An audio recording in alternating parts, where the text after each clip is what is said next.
여러분 안녕하십니까? 지난 2020년에 4.15 총선 선거 무효소송과 관련해서 6번째 재검표가 실시됐습니다.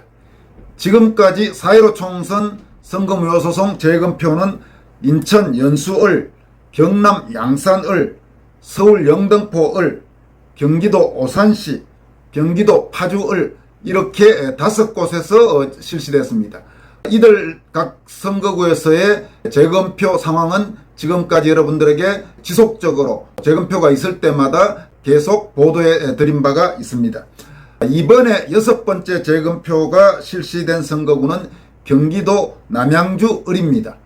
이 남양주을에 당시 미래통합당 후보로 출마했던 김용식 후보가 제기한 선거 무효소송의 재검표가 총선일로부터 2년 3개월 만인 2022년 7월 15일 의정부 지방법원에서 실시됐습니다. 선거무효소송을 제기한 김용식 후보는 젊은 정치인입니다. 1987년생이니까 올해 만 35세입니다. 지금까지 자유한국당 노원병 당협위원장과 국민의힘 남양주을 당협위원장을 지냈고 현재 국민의힘 서울시당 대변인을 맡고 있습니다. 김용식 후보는 이준석 당대표에 대해서 상당히 비판적인 입장을 취하고 있는 당내 젊은 정치인입니다. 그러니까 이준석 체제에서 이준석, 하태경 이런 사람들이 당권을 잡으면서 선거무효소송 냈던 사람들에 대해 유무형의 압박들이 있었죠. 그래서 선거무효소송 냈던 사람들 중에 일부는 도중에 소송을 철회하기도 하고 이랬는데 이 김용식 후보는 그런 거에 굴하지 않고 지금까지 계속 선거소송을 이어오고 있는, 그래서 드디어 2년 3개월 만에 6번째로 재검표가 실시된 지역구입니다.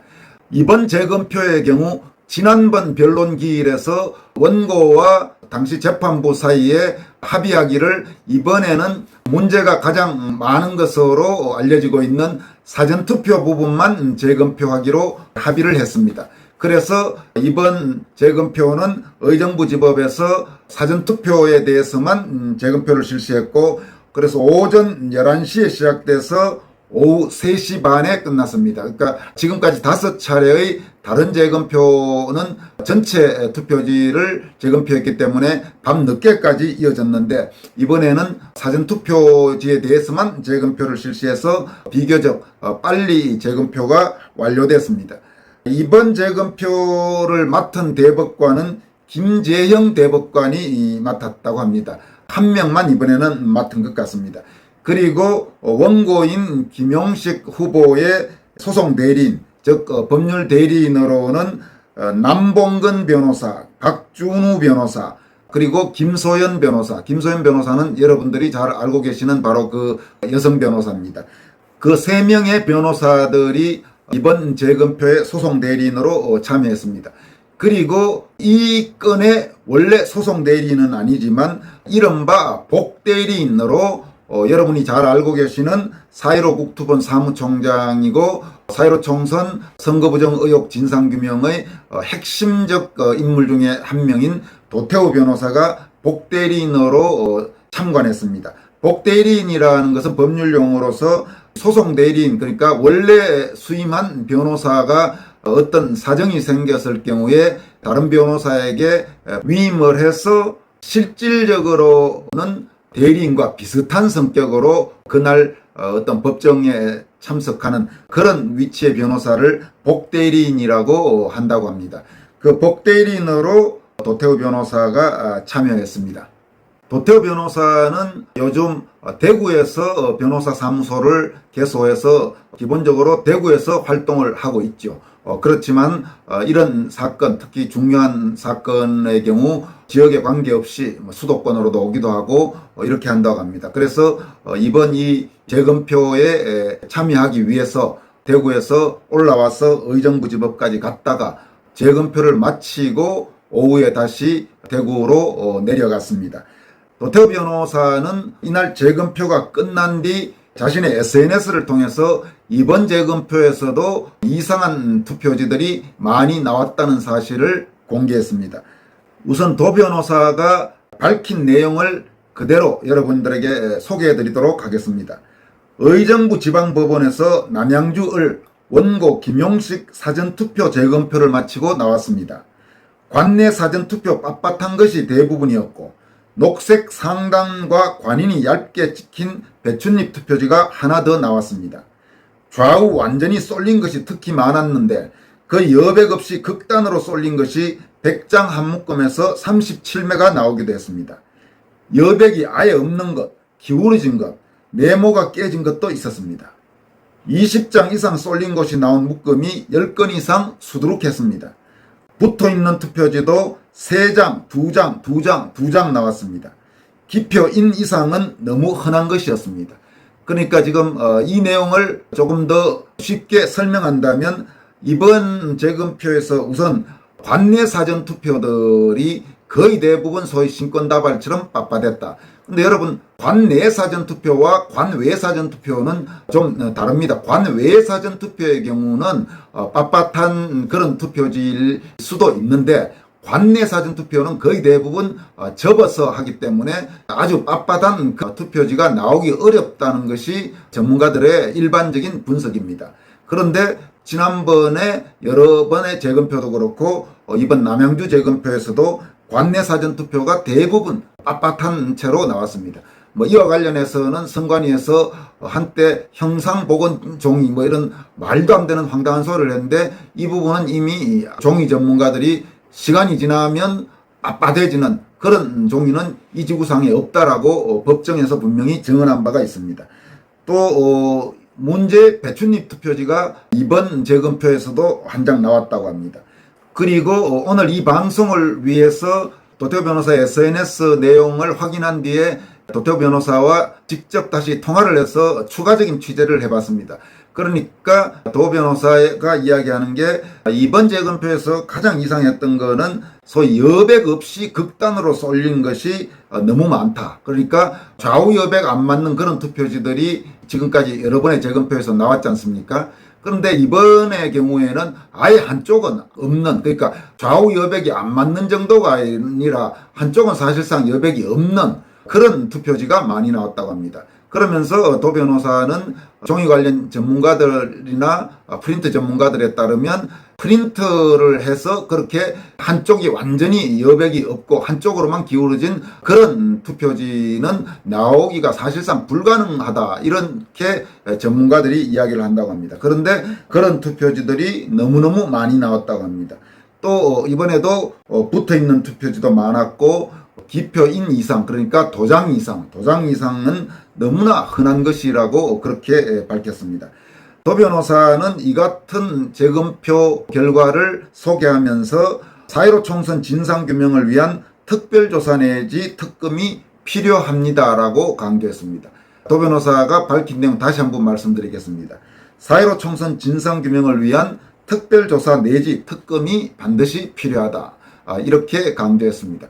그런데 재검표를 할 때마다 참으로 납득하기 어려운 게, 재검표를 할 때마다 이렇게 무슨 배춧잎 투표지니 혹은 관내 사전투표가 빳빳하고 또는 여백이 안 맞는 정도를 지나서 아주 극단으로 한쪽으로 쏠리고 이런 투표지들이 나오는데 4.15 총선 이후에 대선 또 지방선거 투개표 과정에서 지금 이런 투표지들이 나왔다는 보고는 없었습니다.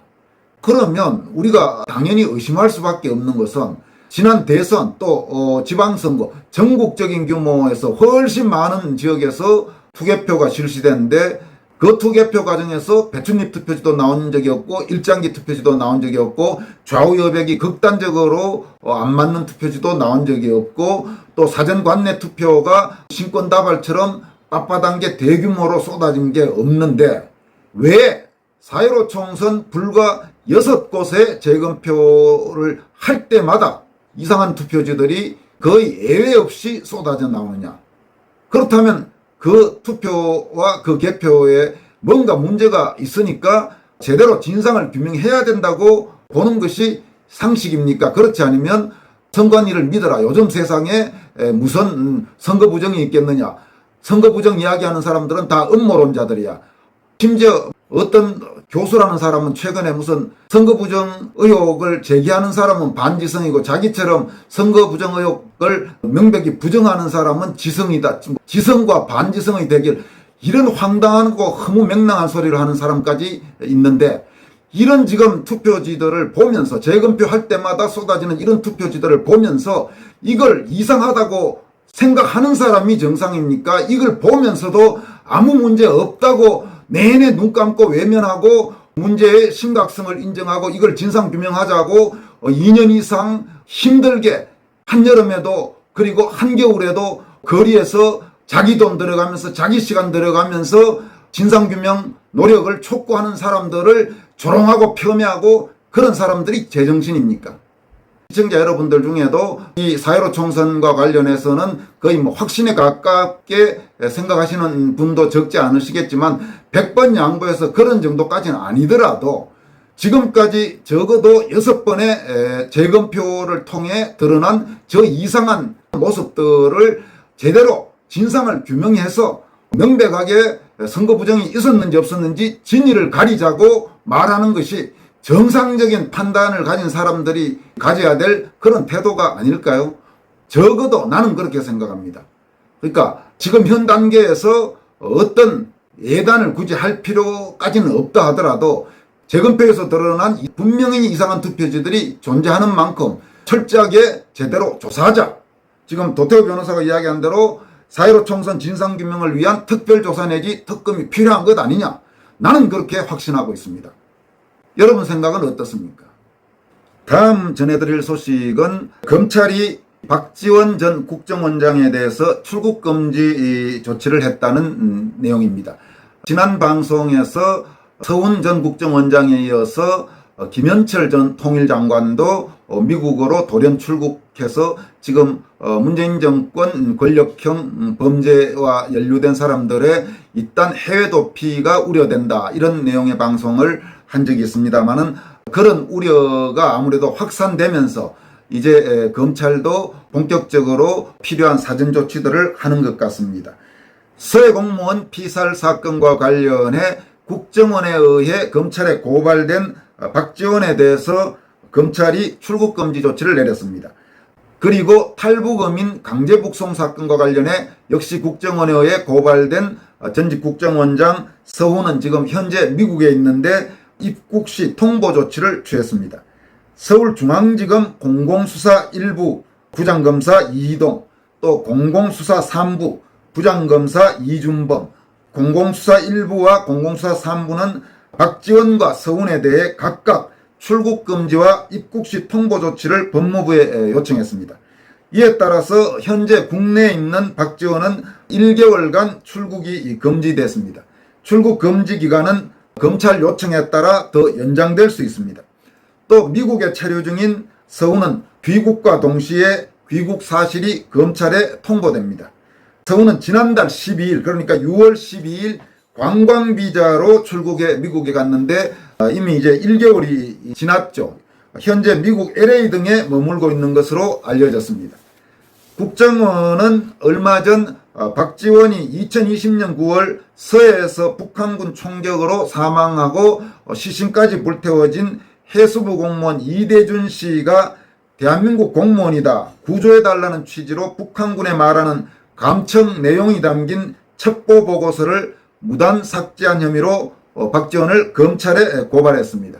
그리고 서훈은 국정원에 의해 귀순어민 강제 북송 사건으로 고발된 상태입니다. 지금 이 사건은 몇 차례 말씀드렸다시피 이거는 국기를 흔든 대단히 중요한 사건들입니다. 철저히 수사해야 되고 일단 필요한 사람들에 대해서 우선 모두 출국금지부터 내려서 해외로 도피할 수 없도록 한 뒤 제대로 차근차근 수사해 주길 바랍니다. 여기까지 하겠습니다. 여러분 고맙습니다.